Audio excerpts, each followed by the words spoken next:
लाहौर। तो इस्लामाबाद में क्या करने आए पुंडी।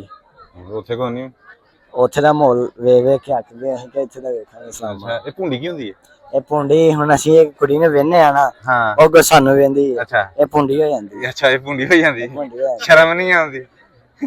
वालेकुम सलाम। क्या नाम है आपका मेरा नाम मुनीब। मुनीब कहाँ से हो आप लाहौर। तो इस्लामाबाद में क्या करने आए पुंडी। ਉੱਥੇ ਕੋ ਨਹੀਂ ਉੱਥੇ ਦਾ ਮਾਹੌਲ ਵੇਖ ਵੇਖ ਕੇ ਅੱਕ ਗਏ ਅਸੀਂ ਕਿ ਇੱਥੇ ਦਾ ਵੇਖਾਂਗੇ ਇਸਲਾਮਾਬਾਦ। ਅੱਛਾ ਇਹ ਭੁੰਡੀ ਕੀ ਹੁੰਦੀ ਹੈ ਇਹ ਪੁੰਡੀ ਹੁਣ ਅਸੀਂ ਇੱਕ ਕੁੜੀ ਨੂੰ ਵੇਖਨੇ ਆ ਨਾ, ਹਾਂ ਉਹ ਅੱਗੋਂ ਸਾਨੂੰ ਵੇਂਦੀ ਹੈ, ਅੱਛਾ ਇਹ ਪੁੰਡੀ ਹੋ ਜਾਂਦੀ ਹੈ। अच्छा ये भुंडी हो जाती है ਪੁੰਡੀ ਹੋ ਜਾਂਦੀ शर्म नहीं आती शर्म तो लग- भुंडी करना शर्म नहीं करता हैं? बड़ा यार तू शर्म याद नहीं है वैसे लाहौर तू इधर क्यों आ गया लाहौर वाले ਵੈਸੇ ਮੈਂ ਕਿਹਾ ਯਾਰ ਇਸਲਾਮਾਬਾਦ ਦਾ ਮਾਲ ਨਾ ਹਾਂ। ਖਾਈਏ, अच्छा ਫਿਰ ਮੈਂ ਚੱਕਰ ਲੱਗ ਗਈ ਆ। सही है तू तो आप हजे माल है ਮਾਲ ਵੇਖਣਾ ਹੈ। तू तो हजे आप माल है ਨਹੀਂ हैं ਹੋਰ कुछ जगह दी सुना ਹਾਂ जगह दी सुना ਜੁਗਰ ਕੀ ਸੁਣਾਵਾ।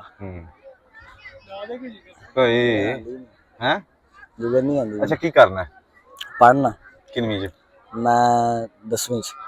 अच्छा ਤੇ ਇਸ ਤੋਂ ਬਾਅਦ ਕੀ ਕਰਨਾ ਹੈ ਇਸ ਫਿਰ ਤੋਂ ਭੁੰਡੀ? ਬਾਅਦ ਨਹੀਂ, ਇਸ ਤੋਂ ਬਾਅਦ ਕਾਲਜ ਜਾਵਾਂਗੇ, ਕਾਲੇ ਫੇਰ ਭੁੰਡੀ ਕਰਾਂਗੇ। ਅੱਛਾ ਅੱਛਾ ਭੁੰਡੀ ਦਾ ਬੜਾ ਚੀਜ਼ ਬਹੁਤ ਅੱਛਾ ਜਦੋਂ ਮਤਲਬ ਅਸੀਂ ਕਿਸੇ ਨੂੰ ਵੇਖਨੇ ਆ ਹੁਣ ਮੈਂ ਤੈਨੂੰ ਵੇਖਣਾ ਤੂੰ ਮੈਨੂੰ ਵੇਖ ਲਿਆ ਭੁੰਡੀ ਹੋ ਗਈ ਭੁੰਡੀ ਹੋ ਗਈ। ਅੱਛਾ ਮੈਂ ਤੇ ਨਾ ਫਿਰ ਅੱਜ ਮੈਂ ਕਰਦਾ ਹੀ ਰਹਾਂ ਭੁੰਡੀ ਤੇ ਮੈਂ ਵੀ ਕਰਦਾ ਰਹਾਂ।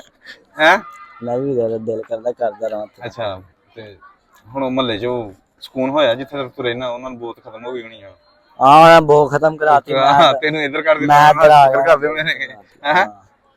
ਅੱਛਾ ਅਸੀਂ ਕੋਈ ਮੈਸੇਜ ਦੇਣਾ ਚਾਹਾਂਗਾ मैसेज यही देना चाहूँगा कि तुम आओ अच्छे घूमो फिरो इधर।